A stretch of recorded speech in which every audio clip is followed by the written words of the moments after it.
দেখেন 12-14 মাস হয়ে গেছে আমরা বলছি যে এই যে আমাদের স্বরাষ্ট্র উপদেষ্টা আছেন উনি যেই অবস্থায় দেশ আমরা পেয়েছি 24-এর 5ই আগস্টের পর সেই অবস্থায় স্বরাষ্ট্র মন্ত্রণালয়ের দায়িত্ব নেবার মতো ক্যাপাসিটি বা এবিলিটি উনার নাই। উনাকে ছোট করছি না বা ওনাকে নিন্দা জানাচ্ছি না, কিন্তু যেটা নাই সেটা নাই ভাই। এটা 12-14 মাস ধরে বলে আসছি আমরা সরকারকে, তারা শুনে নাই।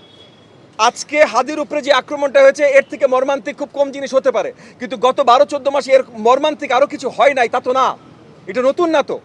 সো আবার আরেক দিক দিয়ে আপনি যদি তাকান শুধুমাত্র স্বরাষ্ট্র উপদেষ্টা চেঞ্জ করেও হবে না, মানে ব্যবস্থাটাকে শক্তিশালী করতে হবে, পুলিশ বাহিনীকে শক্তিশালী করতে হবে। সেটা শক্তিশালী করার সময় এখন নাই, তাহলে আর্মিকে আরও আর্ম ফোর্সেসকে আরও শক্তিশালীভাবে মাঠে নামাতে হবে। কারণ এখন আমরা নির্বাচনী সময় চলে আসছি, কিন্তু তফসিল ঘোষণা হয়ে গেছে। তো নির্বাচনী সময় চলে আসছি, নির্বাচনী সময় তো বড় দায়িত্ব আর্ম ফোর্সেস নেবে এবং তার মাধ্যমে আমরা একটা স্বচ্ছ নির্বাচন পাবো, মানে আইন শৃঙ্খলা একটা ব্যবস্থাপনা থাকবে, সেই বিশ্বাসে তো আমরা সবাই নেমেছি। তাহলে এখন সময় চলে এসেছে সেটা কার্যকরী করার। পাবলিক রিঅ্যাকশন, দেশ গড়ায় আপনার মতামত।